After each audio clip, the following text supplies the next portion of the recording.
The Zerzura Codex, the serpent's shadow, predator, a sleek black shadow closing the distance with terrifying speed.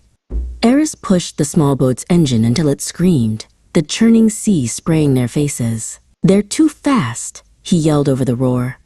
Ilara, scanning the dark horizon behind them, pointed towards a looming maze of jagged sea stacks. "Not in there. They're not. Our only chance is to outmaneuver them." They plunged into the labyrinth of rock and churning water.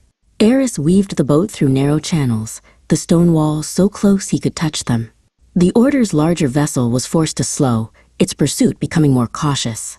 On its deck, a man watched their progress through binoculars. He was calm, unhurried, a patient hunter cornering his prey. A blowhole sent a curtain of spray into the air, momentarily hiding them from view. Eris seized the chance, steering them into a small, hidden lagoon. He cut the engine, and they drifted in sudden silence as the Order's boat passed by the entrance. Night was falling, and the first stars pricked the darkening sky. Ilara's breath caught. "Eris, look," she whispered, pointing upwards. "The stars," Cassandra said, "when the stars align." Eris carefully took out the codex and the crystal lens Cassandra had given him. In the clear night sky, the constellation Draco coiled near the North Star. The serpent's kiss.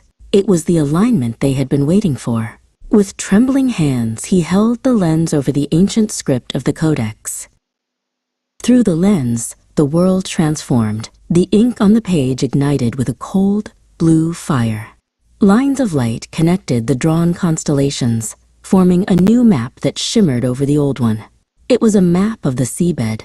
It pointed to a deep trench not far from their position, a single point glowing with a pulsing symbol.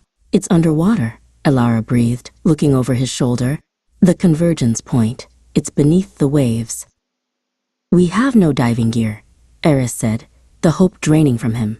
But Ilara was already searching the boat's compartments. "Eris," she called out, pulling something from a hidden locker beneath the floorboards. She held up two old, but functional, rebreathers. "It seems our friend on the island thought of everything." They slipped out of the lagoon, the Order's boat, a distant silhouette. Eris navigated to the coordinates from the codex. The water above the spot seemed to shimmer, bending the starlight in an unnatural way. "This is it," he said, his voice tight. They fitted the rebreathers. Eris looked at Ilara, his eyes asking the question. She simply nodded, her gaze fixed on the strange, shimmering water. They slipped into the silent, cold depths. The shimmer was all around them now, a curtain of liquid light. As they descended, a breathtaking sight emerged from the gloom. On the seabed rested the ruins of a temple, its columns and archways covered in corals that pulsed with a soft blue bioluminescence. This was the gate. They swam towards the temple's main archway, which seemed to warp the water around it. Suddenly, the darkness above was pierced by brilliant white beams. The Order's searchlights. They had been found. Kicking hard, they surged towards the gate, their lungs burning with effort and adrenaline. A harpoon shot past them, striking the stone archway just as they passed through the shimmering veil. The pressure in their ears vanished. The cold water was gone. They stumbled onto dry, dusty stone, gasping in the still, ancient air of a vast cavern lit by glowing crystals. And from the shadows before them, two immense reptilian eyes snapped open. Cassandra's warning echoed in Eris's mind, guarded by forces far older than man.